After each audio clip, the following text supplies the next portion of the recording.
Bom dia a todos, pessoal. Dia. Primeiramente, gostaria de parabenizá-los, pois nós vimos o resultado da avaliação de lógica, foi bastante positivo, a maioria foi muito bem, foi um dos melhores cenários que nós já tivemos do curso de lógica, principalmente da primeira avaliação. Quem teve alguma dificuldade, não se preocupe, porque é o momento de sanar as dificuldades, então aproveitem o período da tarde para estar online e tirar as dúvidas, né? Para ir sanando as dúvidas que teve na avaliação, então acho que isso aí é bastante importante. Então, não levem, não fiquem com dúvidas, né? Então, percebeu que no momento da avaliação, no momento de uma lista está com dúvida, entre em contato com a gente. Não carreguem essa dúvida, não fiquem sofrendo sozinhos. A ideia é que vocês compartilhem com nós a dificuldade para que a gente consiga juntos aí vencer essas dificuldades. Então, assim, os que tiveram dificuldades, entrem em contato, tem os plantões de dúvida à tarde, usem a ferramenta, tem o chat, a gente responde o mais rápido possível no chat também. Se tiver um problema no horário, de repente manda uma mensagem para a gente agendar um horário para vocês conseguirem progredir na matéria, para todo mundo conseguir progredir na matéria. Mas, de modo geral, parabéns mesmo para a turma. A turma foi muito bem. Então, Pessoal, é importante. Só reforçar, pessoal, é importante vocês, como o professor Hilton falou, não carregar dúvida, não tenham vergonha, não deixem essa dúvida aí com vocês, porque a matéria vai progredindo. Então, essa dúvida vai aumentar ainda mais, tá? Como o professor Hilton falou, usem a ferramenta, perguntem, tem horário de atendimento, tem o chat. Então, não deixem para depois. Então, beleza, pessoal? Hoje nós vamos aí falar de alguns temas, né? O primeiro tema que nós vamos falar é de operador lógico, né? Então, reforçar um pouco da ideia, tanto da filosofia quanto da matemática. Eu não sei se vocês já viram essa questão de operadores lógicos na matemática. O professor de matemática já conversou com vocês sobre operador lógico ou ainda não?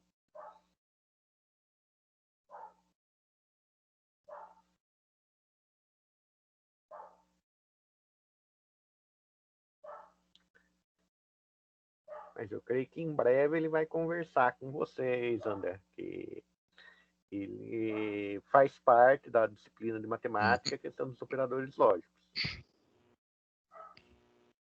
Tanto na questão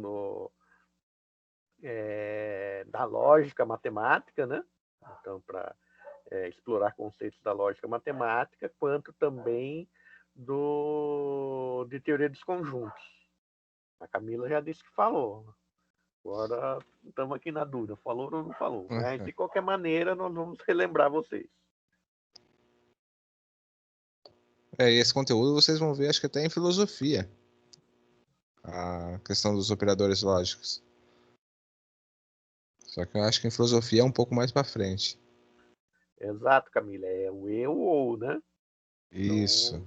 Então, são os operadores lógicos básicos. Existem outros operadores lógicos. Se vocês se aprofundarem tanto em computação quanto em eletrônica, existem em circuitos lógicos, né? Existe uma área da eletrônica chamada circuitos lógicos. Tem outros operadores, existem outros operadores. Na computação, a gente usa principalmente na programação E na eletrônica são componentes eletrônicos que você dispõe de uma certa maneira para compor um determinado operador lógico. Então, é extremamente importante entender, pelo menos, o básico do conceito. Em computação, além de programação em banco de dados também, vocês vão precisar dessa ideia de operadores lógicos, né? Então vai estar muita coisa dentro de banco de dados, é implícito a ideia de operador lógico. Então é bastante importante que vocês entendam bem esse conceito na filosofia, que com base nesse conceito que veio lá da filosofia, a matemática se apropriou e muita coisa na matemática é baseado nessa ideia, e nós, a computação, como nós somos basicamente matemáticos, nós também terminamos nos apropriando.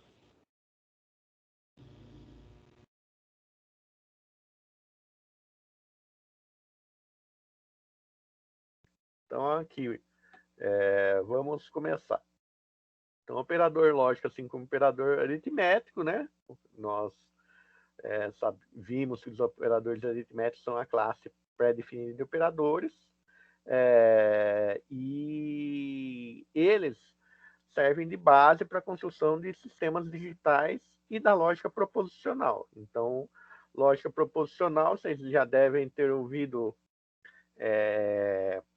um pouco sobre isso com o professor Barberino, né?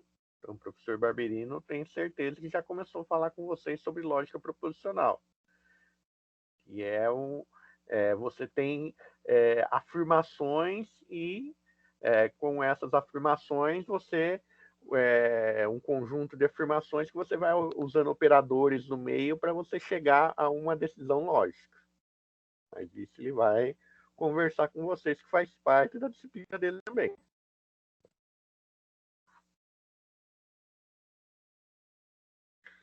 Então, a lógica empregada com variáveis serve também como uma frase, uma sentença de linguagem humana, né? Então, onde essa for verdade, corresponde ao valor 1 e 0. Então, eu monto uma frase, então eu vou... Vejam aqui o exemplo. Montei uma frase. Se eu possuir R$20 e não estiver chovendo. Eu tenho R$10 na carteira e está chovendo. Essa frase é verdadeira? Essa sentença é verdadeira?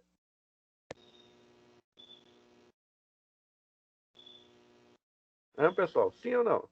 Mandem aí no chat. Se eu tiver R$10 e não estiver chovendo, eu vou ao cinema? Vou ao cinema? Tenho R$10. Só não tá, e não tá chovendo. Não, isso mesmo, Tainá. Não tá chovendo. Eu tenho R$10 mas não tá chovendo. Tenho R$30 na carteira, mas tá caindo o céu. Eu vou ao cinema?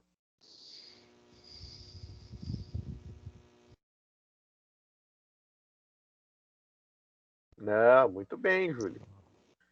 Então, assim, quando eu tenho um operador E, quando eu uso um operador E, as duas partes da minha expressão têm que ser verdadeira para eu retornar verdadeiro. Certo? Então, eu tenho que ter R$20 ou mais e não pode estar chovendo. Então, se a primeira afirmação for verdade, ou se a segunda afirmação for verdade, se uma só das duas for verdade com o operador E no meio, eu não vou ao cinema. Por quê? Porque a expressão como um todo retornou falsa. Agora a segunda expressão aqui, né? Vamos dar uma olhada na segunda expressão aqui.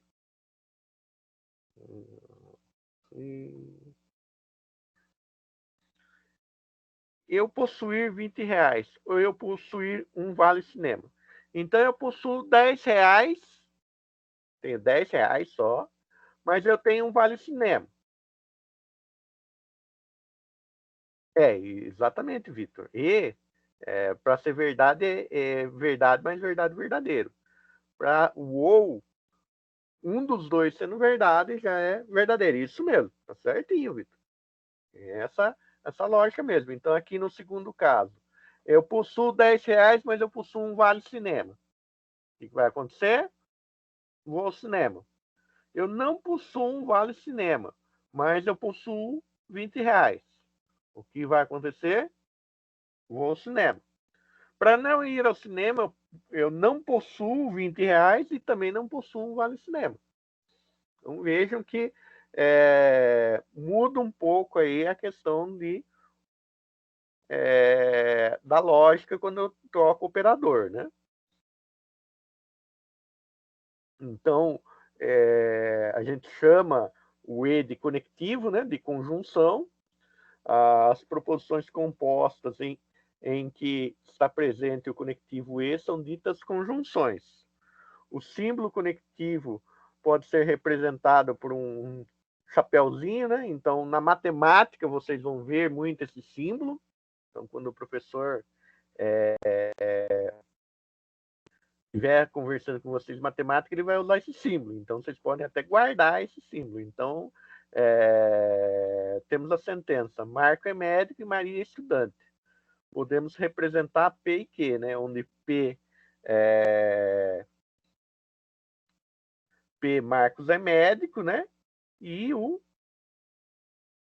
Q a Maria é estudante. Então, vejam que eu estou atribuindo a sentença a uma letra, né? Então, atribuir a sentença Marcos é médico a letra P, atribuir Maria é estudante a letra Q, e em cima aqui eu pus P e Q, simbologicamente, né? Então, esses símbolos aqui são símbolos que vocês vão usar na matemática. Na computação, a gente pode até se apropriar desses símbolos, mas a gente utiliza uma simbologia diferente na hora da programação. Pessoal, até aqui sossegado? O Vitor já entendeu aqui, pelo que ele mandou no chat aqui, né? Então, o restante do pessoal, tranquilo? Pessoal, vão respondendo aí no chat aí pra gente ter um feedback de vocês aí. Ah, beleza. De boa, tá indo. Tranquilo? Então, Beleza.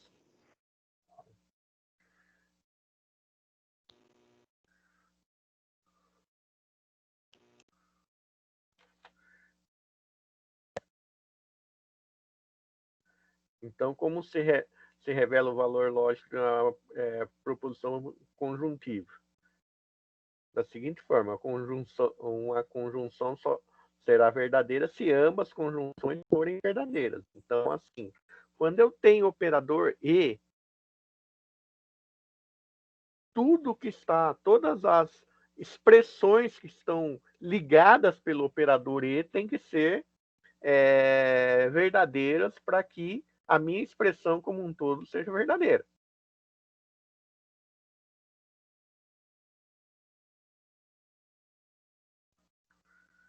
Ah, não, no teclado não vai achar isso, a gente não vai usar. Não se preocupem, gente. Teclado isso aí é simbologia matemática. Vocês teriam que entrar no Word e buscar os símbolos especiais, mas não se preocupem. Isso aí na programação aqui, vocês não vão usar. Aqui é a simbologia da matemática. E se o professor pedir, com certeza vocês vão escrever no caderno. Ou se vocês precisarem escrever no Word, para mandar como um documento no Word para o professor de matemática, existe lá no Word inserir símbolos. Aí tem lá a simbologia matemática.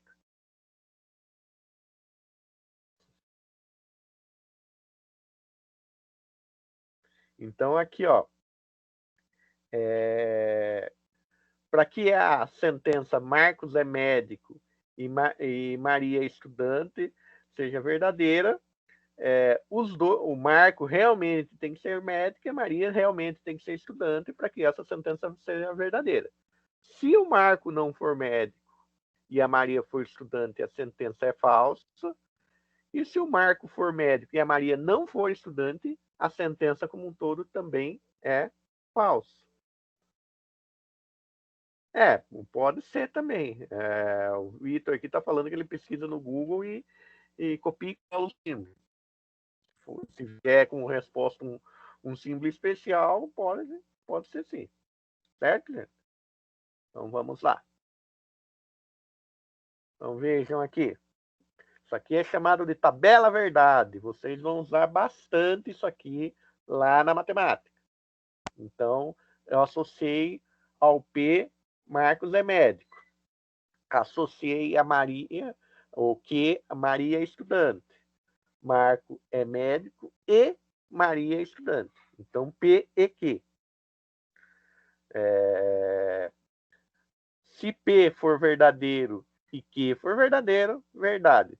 Se P for falso e Q verdadeiro, falso. Se P for verdadeiro e Q for falso, falso. Se P for falso e V for falso e Q for falso, falso. Então vejam que a única possibilidade de ser verdadeiro é quando os dois é verdadeiro. Ah, Vinícius, viram isso na matemática. Então, viu como relembraram? Lógica matemática, muito bem. Isso aí é a parte de lógica matemática. Então é igualzinho. Agora que vocês estão começando a relembrar, é igualzinho da matemática. É o mesmo princípio, porque esse princípio da programação é mais uma base matemática que a computação usa. Então vejam, ó, se nós fôssemos fazer as proposições que P e Q forem representar a teoria do conjunto, que é outra coisa que vocês vão ver logicamente, né? Então, quando eu falo P e Q em teoria dos conjuntos, eu quero dizer que estão na área de interseção dos dois conjuntos. Ou seja, existe no conjunto P e Q simultaneamente. Isso aqui, esse conceito é bastante interessante lá na disciplina de banco de dados do segundo ano. Então, assim, realmente entendam esse conceito depois de teoria dos conjuntos, de união, interseção, de operadores lógicos, que tudo isso se conecta, tudo isso está junto dentro da matemática e tudo isso faz parte da computação. Então, aqui, um exemplo prático que nós poderíamos pensar em computação aí. Eu vou fazer um programa, um algoritmo, né, que verifica se eu posso me aposentar, né? Ah, legal, já viram interseção em conjuntos também. Então, bacana, vocês estão relembrando. Então, vocês ficavam pensando lá na matemática, por que eu uso tudo isso, né? O legal do técnico é isso, que vocês veem aplicação prática no mundo, né? De tudo que vocês estão vendo lá na matemática, na filosofia, em outras disciplinas, vocês estão vendo aí aplicação prática, né? A base, o ensino médio, tudo que vocês estudarem, desde o ensino fundamental até o ensino médio, é a base de como o mundo funciona, né? Daí, a partir da universidade, a partir do ensino superior, vocês vão começar a estudar, se aprofundar nesses conceitos, ver todos esses conceitos de maneira mais profunda, para a partir daí vocês começarem a desenvolver pesquisa para fazer o conhecimento da humanidade andar, né? Então, essa é a lógica do estudo. Beleza? Mas voltando para o nosso exemplo aqui. Então, vejam que esse exemplo aqui, digamos que fosse um algoritmo para eu testar se um usuário pode se aposentar. Então, ele só pode se aposentar. Aqui já teria até que atualizar o meu exemplo aqui, né? Porque agora a idade é 65, né? É 65 e 30 anos de contribuição. Mas nesse exemplo aqui, se a idade for maior ou igual a 60 e se o tempo de serviço maior ou igual a 25. Então,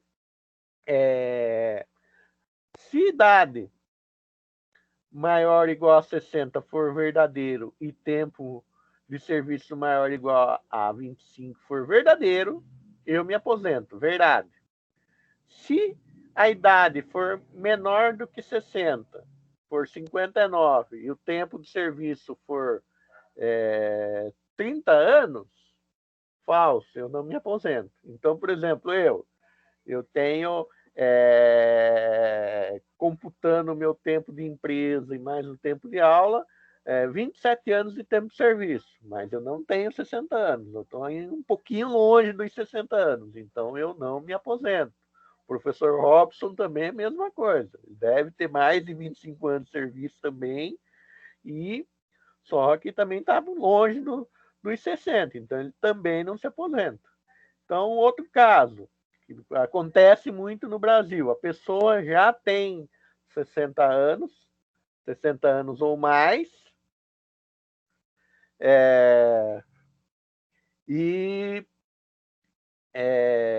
mas não contribuiu. Então, por exemplo, o trabalho informal, um problema sério no Brasil, né? Então, a pessoa passou a vida inteira fazendo bico, né?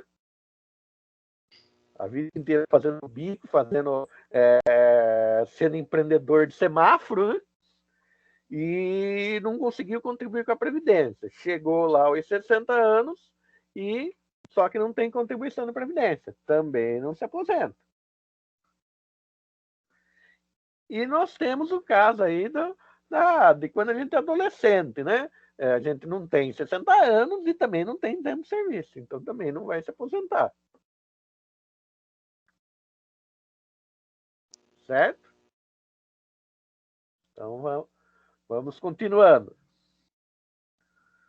Conectivo ou disjunção. Recebe o nome de disjunção toda proposição composta em que as partes estejam unidas pelo conectivo ou. O símbolo é como fosse um V.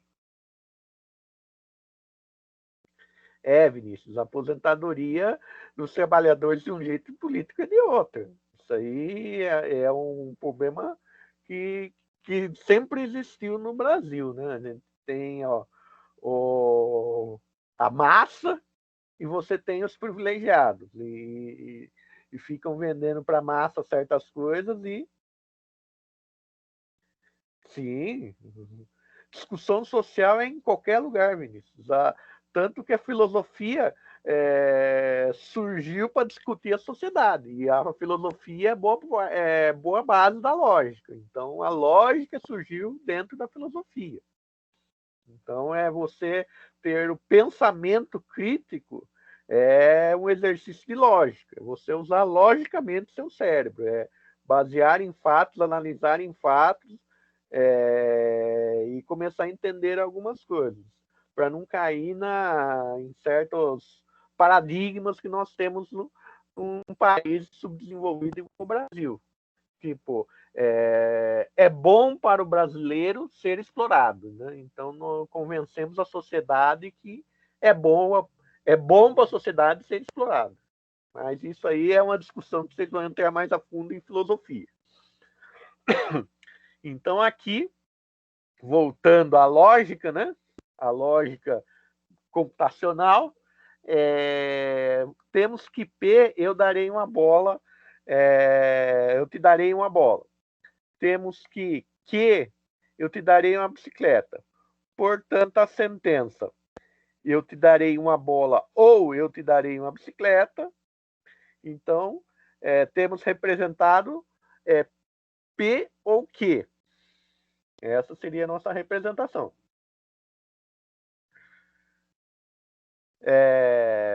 Podemos criar uma tabela verdade, né? Com eu te daria uma bola ou eu te daria uma bicicleta.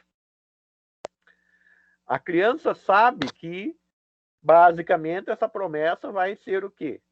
Se eu fizer uma coisa ou outra, eu vou estar cumprindo a promessa. Ela não vai ganhar a bola e a bicicleta ao mesmo tempo. Ou pode, né? Mas se eu fizer uma das coisas, já está valendo. Então, como nós vimos, associei, eu te darei uma bola a P e eu te darei uma bicicleta a Q. Pai tá muito bonzinho, um cara só tirou 10, deu tudo certo no ano. Então, ganhou a bola e ganhou a bicicleta. Verdadeiro.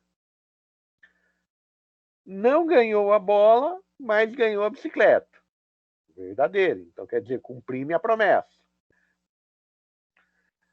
Ganhou a bola e não ganhou a bicicleta. Verdadeiro. Cumpri minha promessa. Eu ia dar a bola ou a bicicleta. Então, em que cenário eu não cumpri minha promessa? Se eu não der nem a bola e nem a bicicleta. Então, vejam que quando eu uso o operador ou, a única maneira da minha expressão ser falsa é se nenhuma das expressões envolvidas, conectadas pelo operador ou, for verdadeira. Então, isso aí também é igualzinho lá da matemática, como vocês já estão relembrando. Quando eu falo em teoria dos conjuntos, eu estou falando em união dos conjuntos, né? Então, estou unindo todos os elementos de P e todos os elementos de Q, independente deles serem interligados ou não. Então, o operador ou seria relativamente, na teoria dos conjuntos, a ideia de união de dois conjuntos.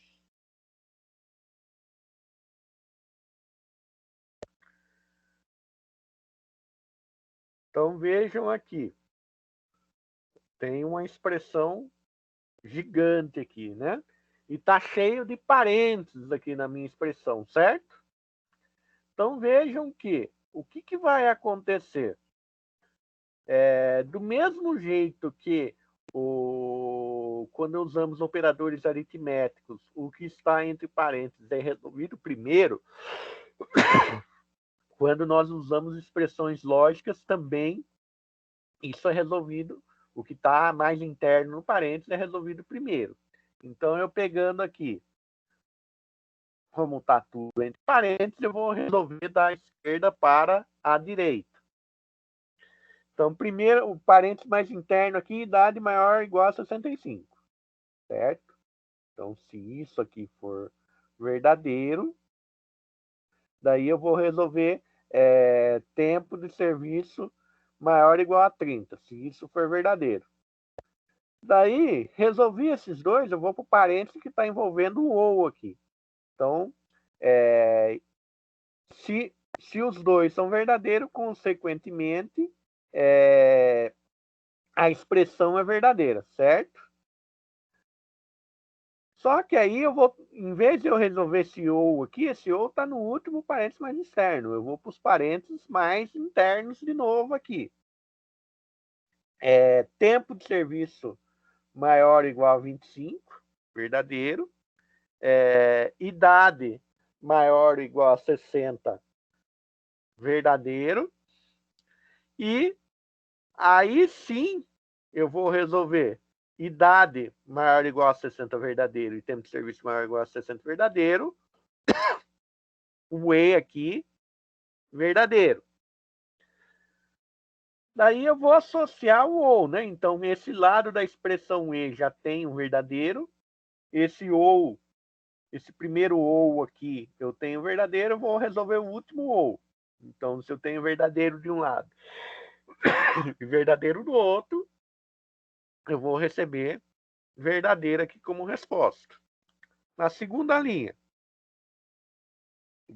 da nossa tabela verdade aqui. Então, idade maior ou igual a 65 é falso. Tempo de serviço maior ou igual a 30, verdadeiro. Vou resolver a expressão ou aqui, primeira expressão ou. Se é uma expressão ou, se eu tenho um verdadeiro, vai se tornar verdadeiro.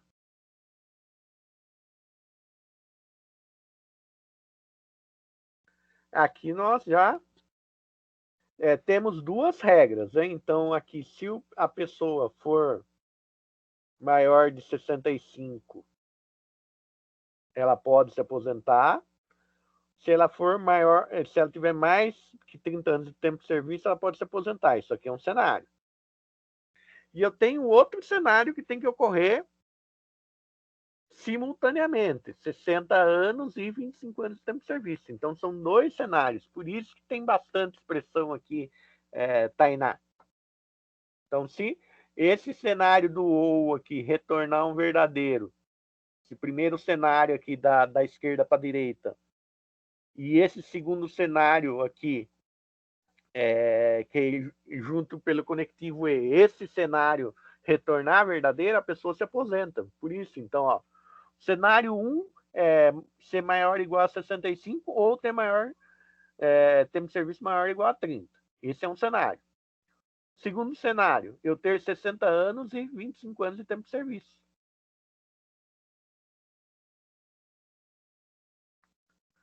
Da última coluna, então vamos lá. A última coluna é juntar tudo, a expressão como um todo, quando ela retorna verdadeiro ou falso. Então, por isso que eu estou falando para vocês, ó. Ah, Wilson, na Okay. última coluna realmente aqui, ó, na parte de baixo, acho que faltou alterar aqui. Ah, tá. Ficou igual. Tá, deixa eu dar uma olhada aqui.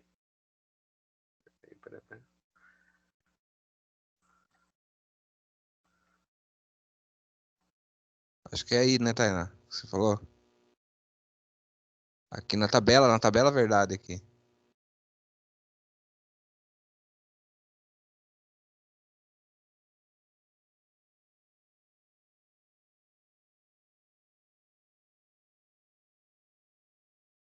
Tem que ter colocado aqui idade maior ou igual a 60 e tempo de serviço maior ou igual a 25. Aqui, ó, tem aqui. Ó, a terceira coluna é idade maior ou igual a 60. Não, na última coluna, Wilton. Da tabela verdade. Tá, entendi. É, Entendeu? a expressão tá errada, né? Repetiu as duas expressões. Repetiu as Acho que é duas aí que ela expressões. tá falando. De erro de digitação, gente. Desculpa, É, foi bom vocês verem, daí eu já conserto isso aí. é bom sinal que estão prestando atenção, tá vendo? Nós estamos prestando atenção, porque tá pequenininho, não Isso é tá bom. grande a letra. Que bom, fico feliz de estarem prestando atenção. Mas aqui seria a união das duas expressões. Certo? Então vejam que a única maneira de eu não me aposentar devido aos operadores ou, porque o que acontece? Se a minha expressão, pegando o operador ou central aqui, certo? O operador ou central, ele divide do lado esquerdo uma expressão com ou e do lado direito uma expressão com e. Então, se eu só não me aposento se as duas expressões dos dois lados me retornarem falso. Então, aqui, a primeiro cenário, eu tenho o conjunto de regras maior ou igual a 65 e tempo de serviço maior ou igual a 30. E no segundo cenário, eu tenho idade 60 maior ou igual a 60 e tempo de serviço maior ou igual a 25. Então, vejam que, na lógica de programação, quando vocês tiverem muitos cenários que tiverem que ser analisados de maneira simultânea, vocês vão usar operadores lógicos. Nós, geralmente, demos cenários para vocês que vocês conseguem analisar de maneira separada somente uma expressão. Podem surgir cenários onde vocês precisem utilizar aí o operador lógico, você tem que analisar vários cenários simultaneamente. Então, ou várias condições simultaneamente. Então, de novo, é uma ferramenta que nós temos aí para fazer essa análise, né? Então, vejam que tem muitos programas da vida real, muitos algoritmos da vida real que vão usar bastante isso aí, porque para você resolver uma situação, você tem que usar vários cenários simultaneamente. Tem que analisar várias condições simultaneamente. Então, um software de gerenciamento de empresa, um software para analisar para onde eu vou mandar o tráfego do trânsito. Então, eu tenho um software de gerenciamento de trânsito, eu tenho um software de gerenciamento de aplicações, tudo é baseado em análise de cenário. Aí, onde eu vou buscar os dados, né? Então, eu vou buscar os dados dentro da minha base de dados aí. Então, vejam quanto a informação, o dado é importante, né? E tudo isso é analisado usando lógica, e como nós conversamos com o Vinícius aqui lá atrás, essa análise lógica deveria conduzir todas as áreas da vida humana, né? Então, quanto mais lógico e justo você for, tende a viver numa sociedade mais justa e harmônica também. Vamos falar um pouco de estrutura de decisão encadeada, que é um pouco do que vocês já usaram, né? Nós só vamos dar nome a isso. E no algoritmo, depois nós vamos mostrar o símbolo no algoritmo. Aí nós mostramos o símbolo no algoritmo. Tem o símbolo correto no Portugal Studio. Certo? Fique em paz, Vitor. Logo nós vamos mostrar isso aí. Então, na estrutura encadeada, de decisão encadeada, é algo que vocês já estão usando, que seria o ser, se não ser. Então, vocês já usaram bastante, simplesmente só para vocês examinarem aí. Então, vamos analisar aqui. E nós temos também a ideia,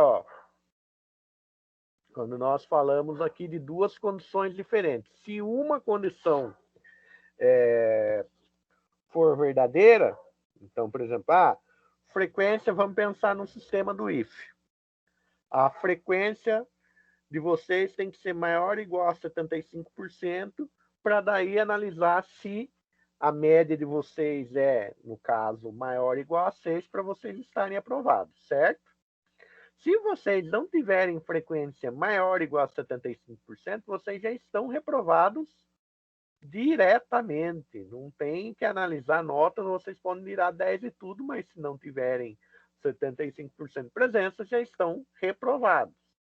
Então, por isso eu faço a primeira análise, se é maior ou igual a 75, certo? Se isso for verdade, eu verifico se a média é igual a maior a 7. Apesar de nós termos colocado aqui, eu particularmente ter colocado como decisão encadeada, quando você coloca um C dentro do outro, isso é também mais comumente chamado de condicional aninhado, ou C aninhado, ou if aninhado. Porque quando vocês forem ver linguagem de programação, o C vira um if. Então, eu tenho uma estrutura C dentro da outra. Por quê? Esse C interno só vai ser executado se o C externo for verdadeiro. Então, se a sua média for, se a sua frequência for maior ou igual a 75, ele vai verificar se a sua média é maior ou igual a 7. Se isso for verdade, você está aprovado. Se a média for maior ou igual a 3, você está em recuperação. Se não, você está reprovado por média. Agora vejam que se a frequência não for maior ou igual a 75, você já cai direto no senão. No senão dela, que é o senão que está mais externo aqui, e você vai estar reprovado por falta. Vejam que como a gente tem uma estrutura dentro da outra, nós fizemos o processo também de identação. Então, vejam que o primeiro C está alinhado com lei aqui, daí eu dei uma tabulação aqui, pus o segundo C um pouco mais para dentro. Por quê? Para eu enxergar que parte pertence a que estrutura. Porque se eu não fizer isso, se eu fizer tudo no mesmo alinhamento, eu não consigo enxergar direito o que pertence a que estrutura e vira uma confusão na hora de eu ler esse código. Então, a indentação é extremamente importante quando eu tenho estruturas maiores para eu verificar, para eu conseguir visualizar que estrutura está alinhado dentro de outra estrutura. Então, esse alinhamento de estrutura é muito importante que eu tenha a indentação. Em linguagens de programação em geral, eu não preciso, assim, não vai interferir no funcionamento se eu não fizer a indentação. Só vai ficar ruim a leitura. Mas numa linguagem específica, que é o Python, se eu não fizer a indentação, não vai funcionar o meu programa. Porque o Python, ele não tem demarcadores. Porque aqui, o que é um demarcador de estrutura para nós? As chaves, né? Então, abrir e fechar chaves, eu estou demarcando as minhas estruturas. O Python não tem essa ideia de chave. O que demarca a estrutura realmente é a indentação. Então, no Python, se eu não indentar, o Python vai dar erro. Vinícius, a nossa ideia é, a partir aí do que seria o nosso segundo semestre, a gente ter uma ideia prática com vocês de usar o C++, uma versão do C++, para programar Arduino. Então, existe um ambiente online chamado Tinkercad, onde eu consigo montar circuitos Arduinos e dentro dele eu também consigo programar. Então, você não precisa ter o kit Arduino. Só pelo Tinkercad você consegue programar. Então, a nossa ideia é dar uma visão prática para vocês. Então, nós explorarmos aí todos os conceitos teóricos, né, e exercitar esses conceitos teóricos dentro do Portugal Studio, e na segunda etapa da disciplina, nós explorarmos o Tinkercad. Geralmente, nós usamos até mais de uma linguagem para explorar, mas como nós estamos num ano atípico, nós vamos usar somente o C++ para Arduino.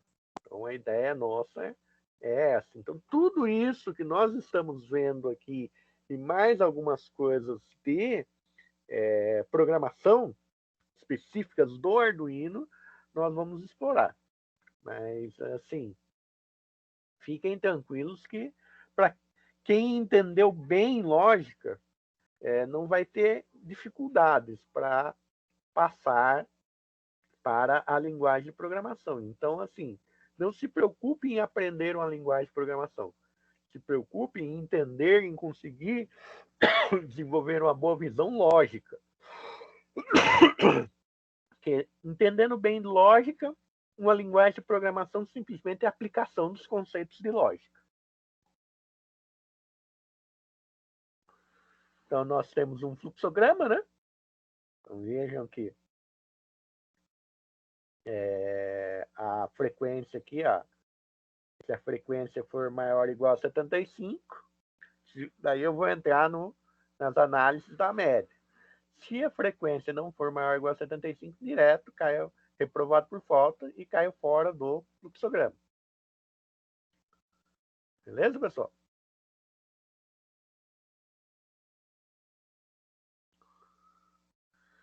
Então, vamos analisar aqui menor que zero negativo, zero nulo, né? E maior que zero positivo. Nós sabemos que isso aqui na computação não é verdade, que zero é um número positivo, mas pegando aquele conceito que a gente viu lá no ensino fundamental, que a nossa professora da primeira, segunda, terceira, até o 8º ano, até o 9º ano, falou para nós que 0 era nulo, né? Então, vamos fazer essa análise, né? Então, se eu olhar aqui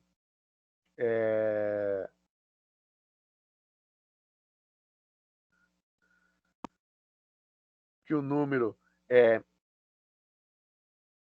maior que 0, eu vou seguir o percurso aqui da setinha, né? Pus um x aí igual a 1, por exemplo. Entrei aqui, x é maior que 0, positivo, caí fora. Então, fiz esse percurso aqui.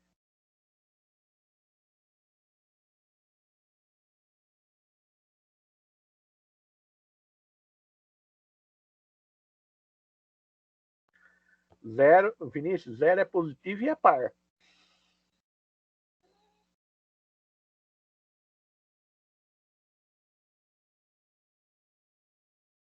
Ó, se 0 maior que 0, fiz esse caminho, executei esse trecho de código aqui.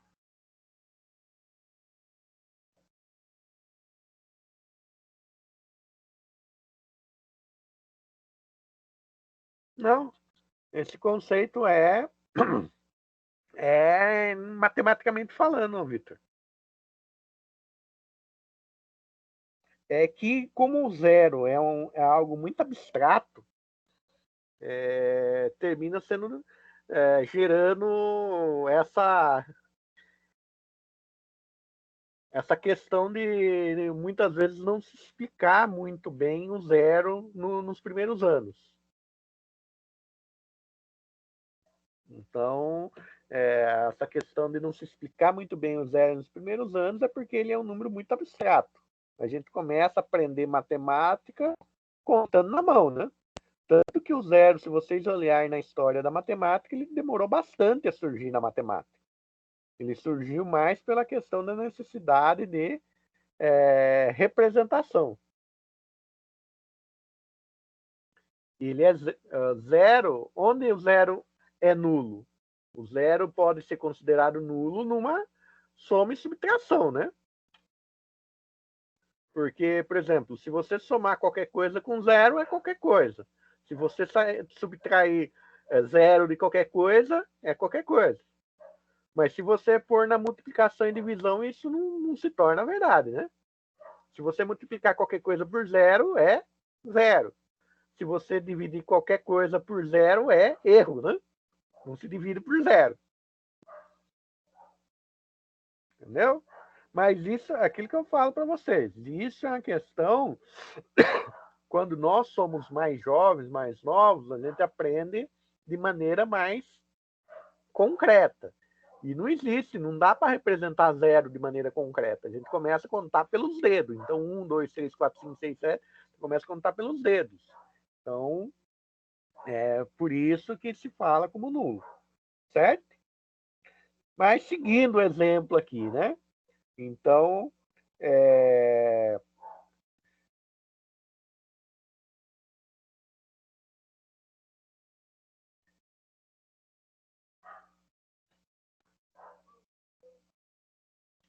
o 0, se você representar mais 0, tá correto. Pode ver que, por exemplo, quando você tem faixas de valores computacionais, Vitor, você tem do lado positivo sempre um a menos. Então, quando nós falamos aí em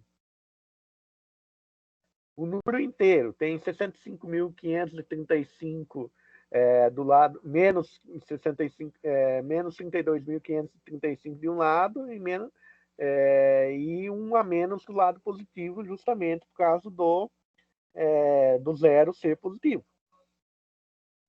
Logicamente, em matemática tem algumas outras representações também, aí tem algumas outras discussões. O 0 é algo que sempre causa bastante discussão aí dentro da matemática, justamente por causa desse surgimento pós-número, né? Mas voltando aqui ao nosso contexto. Então, Entrei com um número aqui, né? Menos 1. Daí entrei com menos 1 para x. X maior que 0? Não. X menor que 0 é negativo. Então vejam que eu fiz aqui um caminho diferente. Então por isso que nós chamamos também condicional de desvio condicional, que vejam que o fluxo de execução mudou também conforme o nosso valor de entrada. Então, agora aqui eu entrei com 0. Então, fiz a leitura de 0. X maior que 0? Não. X menor que 0? Não. Entrei, então, se ele não for maior ou não for maior ou for menor, o que me sobra? Somente ser igual a 0, né? Então, por isso, eu não tenho uma outra condicional aqui para analisar se x é igual a 0. Se eu já analisei se é maior que 0, se é menor que 0, a única coisa que sobrou foi ser igual a 0. E daí eu escrevi nulo. Certo? Então, as encadeadas seriam os C não C, né? Como nós vimos.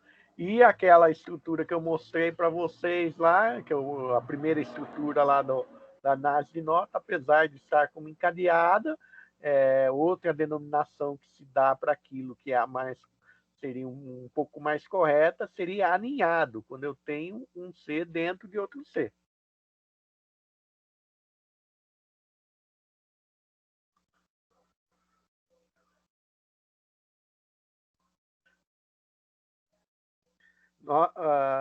Vinícius, nós estamos gravando a aula, daí eu já disponibilizo para vocês, você pode assistir inteira de novo.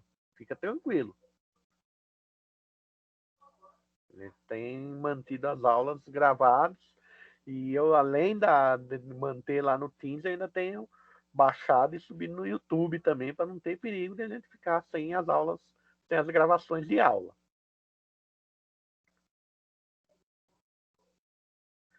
Estrutura de decisão por seleção.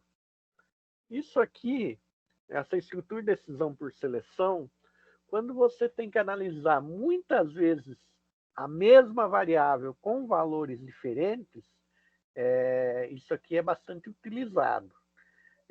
Lá nos primórdios da programação, quando a gente não tinha interface gráfica e você tinha que fazer os menus de escolhas, então, pressionar a opção 1 para tal coisa, opção 2 para tal coisa, opção 3 para tal coisa, a gente usava muito essa estrutura de decisão por seleção.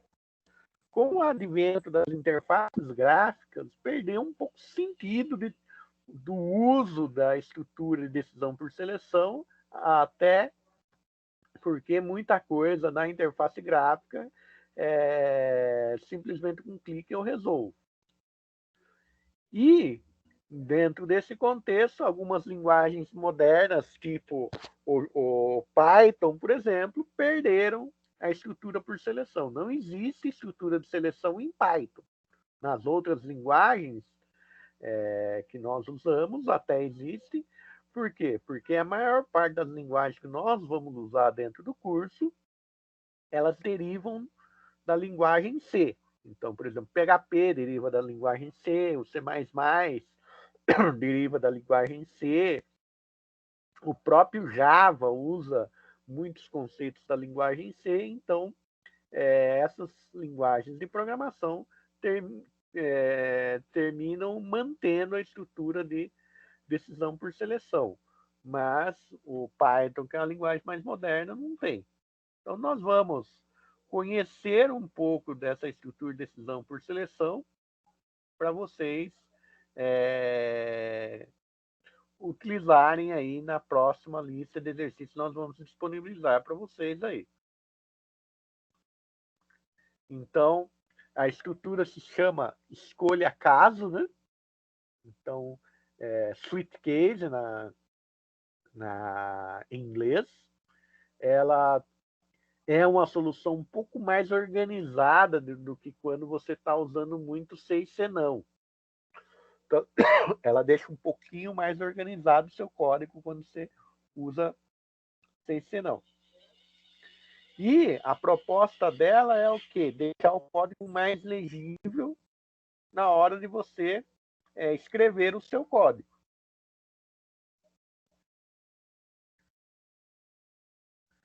Então, aqui, ó, como ficaria a estrutura? Escolha o nome da variável a ser analisada.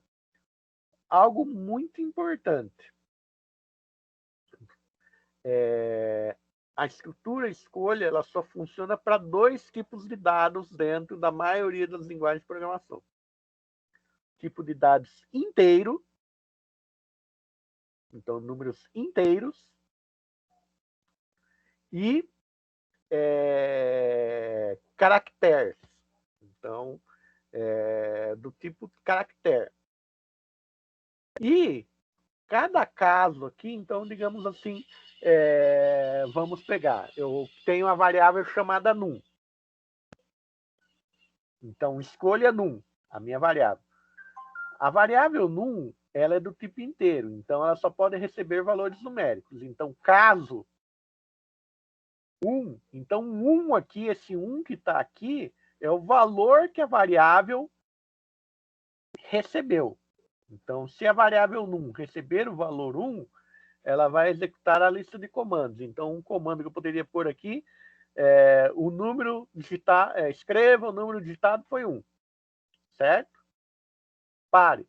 Na hora que se esse caso 1 for verdadeira, o conteúdo da minha variável num for 1, e eu executar essa lista de comando, esse pare vai fazer com que eu vá para o final da estrutura. Então, esse pare também é obrigatório.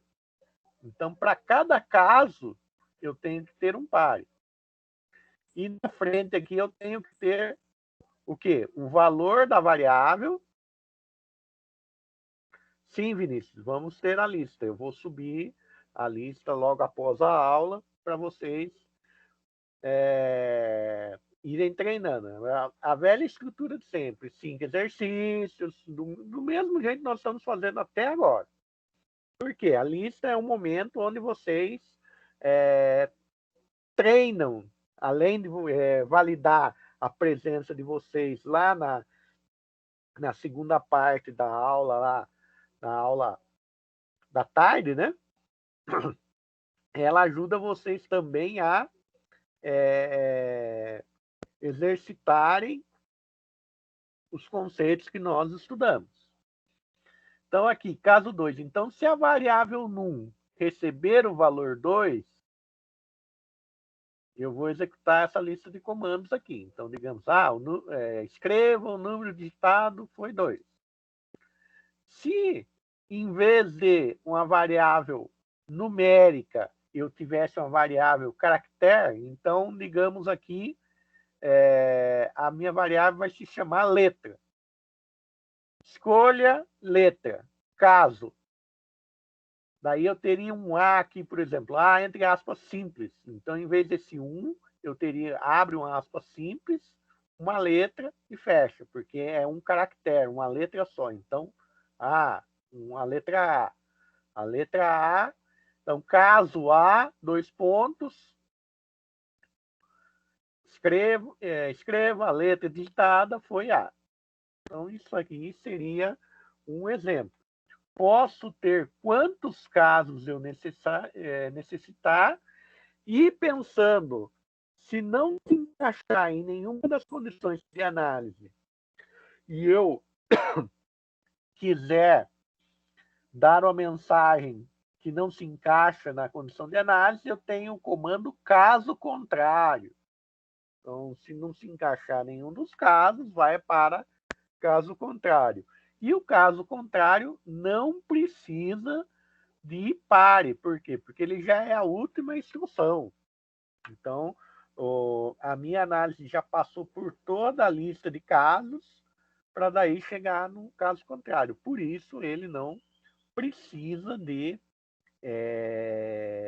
do pare.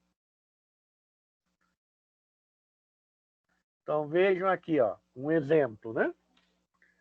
Então, criei um programa aqui, uma variável inteira do tipo num dia, uma variável tipo inteiro num dia, informe o número, leia o número. Se o número for 1, escreva domingo, pare. Se o número for 2, escreva segundo, e assim sucessivamente. Igual nós fizemos aqueles exercícios com C, não C. Se eu quisesse fazer esse exemplo com letra, seria, em vez de inteiro, seria um caractere, receberia uma letra. Daí, no caso ali, em vez de estar um número, estaria a letra entre aspas simples. Caso, abre aspas simples, a letra, fecha aspas simples, 2 pontos e aí a instrução que fosse para fazer. Então, digamos, eu quero, se digitar D, escreva domingo. Seria um exemplo aí de uso. Certo, pessoal? A representação seria algo parecido com isso, mas, na verdade, quando vocês forem fazer no Flow-Algoritmos, vai ficar muito próximo do sem encadeado. A visão lá dentro do Flow-Algoritmos vai ficar uma visão de sem encadeado. Certo? Então, não se preocupem na hora que vocês forem começar a montar exercícios que vocês usarem a estrutura escolha caso no Flow-Algoritmos, que para vocês vai aparecer lá, vai ficar com a carinha do sem encadeado. Pessoal, dúvidas?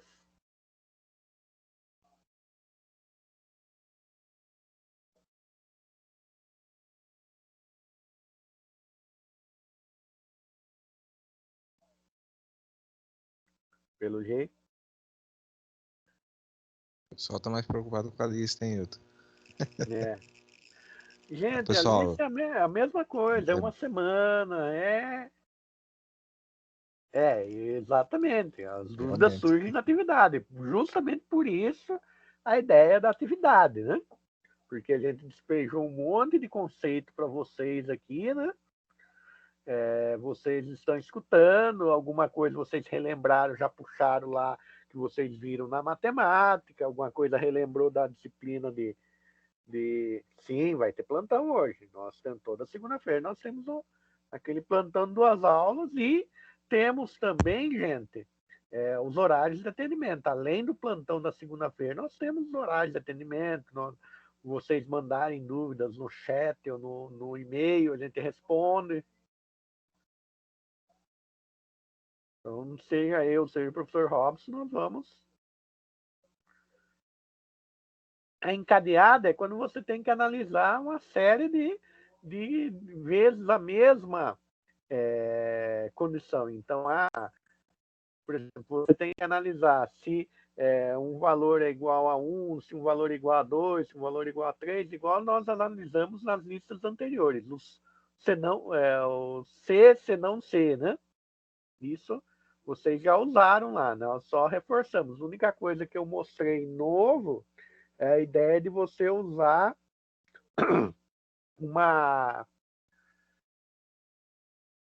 um C dentro do outro, que é também conhecido como C aninhado, né?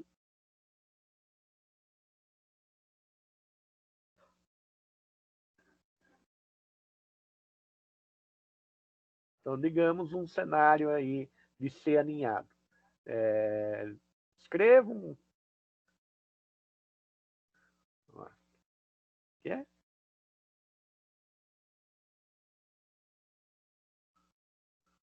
é? O que tiver na frente da palavra caso aqui, ó. Então, aqui, caso 1. Então, a gente espera que o usuário coloque 1. Lembra que vocês fizeram um exercício de dias da semana? Daí, se fosse um dia da semana que tivesse disciplina, tivesse aula, era para vocês porem as aulas que vocês teriam.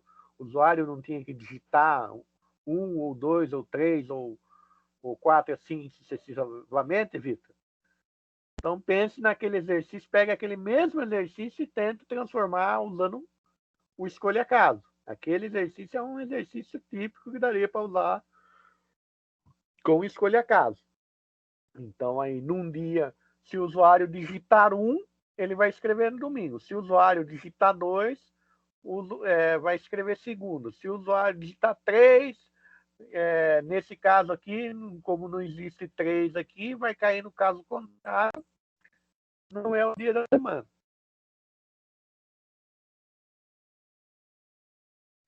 Então, a análise dos valores da frente do caso ali é somente os valores esperados que o usuário digite. Lembrando que só aceita 2 tipos de valores: valores inteiros e valores caractere, ou seja, uma letra.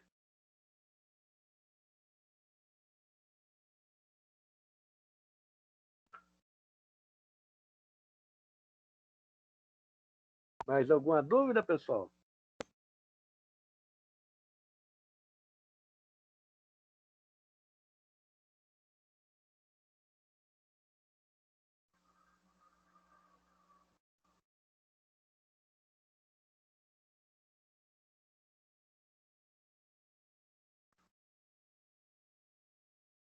Então, nós vamos subir a lista, né? Nós vamos subir a lista para vocês aí, certo?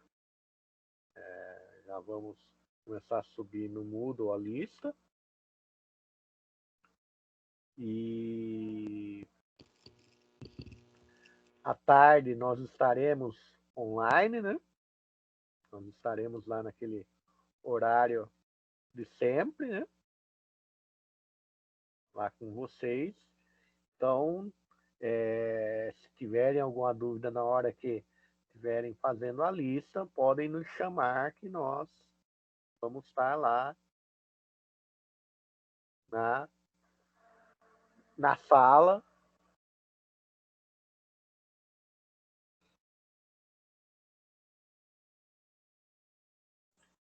O escolha caso, Rafael, ele era muito útil lá quando a gente não tinha interface gráfica. Então, quando você precisava montar menu, você não tinha clique do mouse. Você tinha que digitar alguma coisa, um número, uma letra, qualquer coisa. Então, naquele cenário da programação antes de interface gráfica, era muito utilizado o escolha caso. Era muito normal utilizar escolha caso. Mas depois, quando você surgiu interface gráfica, surgiram novas técnicas de programação, ele ficou meio assim, existe, mas foi perdendo um pouco a utilidade. Concordo com você. Tanto que o Python não implementa a escolha caso. Não existe isso em Python. Se vocês pegarem linguagens mais modernas que forem surgindo, eu tenho quase que certeza que vai deixar de existir nas linguagens mais modernas. Aí, então, tem um ambiente de programação de jogos chamado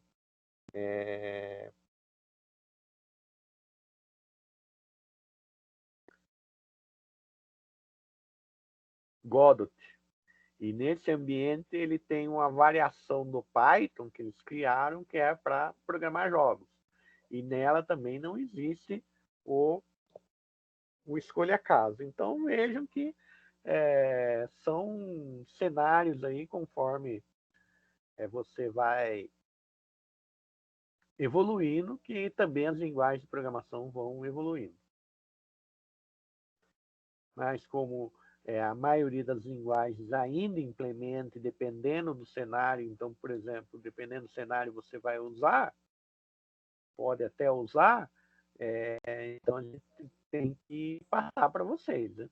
A ideia do curso é que vocês conheçam todas as estruturas, como funcionam essas estruturas, e a partir disso vocês escolham a melhor estrutura para resolver um problema. Então, nós estamos apresentando todas as ferramentas possíveis dentro de lógica de programação, aí, dentro do básico, lógico, de lógica de programação, porque se você for se aprofundar, lógica de programação daria uma graduação inteira só para falar de lógica de programação, mas a gente deixa o básico aí para que vocês tenham condições de utilizar as ferramentas, aí, as estruturas da melhor maneira possível. Pessoal, só no caso do estrutura caso aqui, você pode usar ele em alguns casos do if, mas não são todos. Então, tipo assim, ele não substitui o if totalmente, tá? Tipo assim, eu posso usar o if para todos os casos da estrutura caso, mas o inverso já não é verdadeiro. Tá? Só se eu estiver trabalhando com a mesma condição, mesma variável. Por exemplo, digite um dia da semana. Aí eu posso colocar um para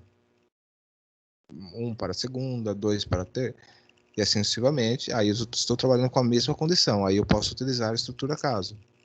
Mas se eu trabalho com condições diferentes, a estrutura caso já não vai servir. Tá? Então, tipo assim, em alguns casos a gente até usa assim para estruturar um pouco, deixar o código um pouco mais bonito, vamos dizer assim, mais enxuto. Mas não são todos os casos que ele vai substituir, não.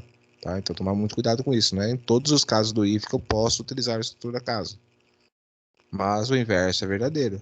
Em qualquer caso do estrutura caso eu posso utilizar o if? Sim. Tá? Então, tomar cuidado com isso.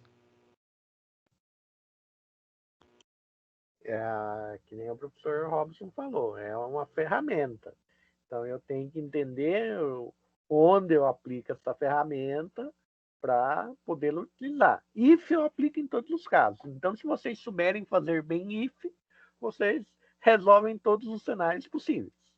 Então, tenham em mente isso. Se vocês entenderam bem o if, conseguem aplicar bem o if, todos os casos possíveis vocês resolvem. Entendi bem o escolha caso, então vai ter cenários que eu vou saber que naquele cenário, em vez de usar usar uma estrutura if, eu posso usar uma escolha caso. A ideia é justamente essa. É vocês conhecerem e entender as estruturas de programação. Mais alguma dúvida, pessoal?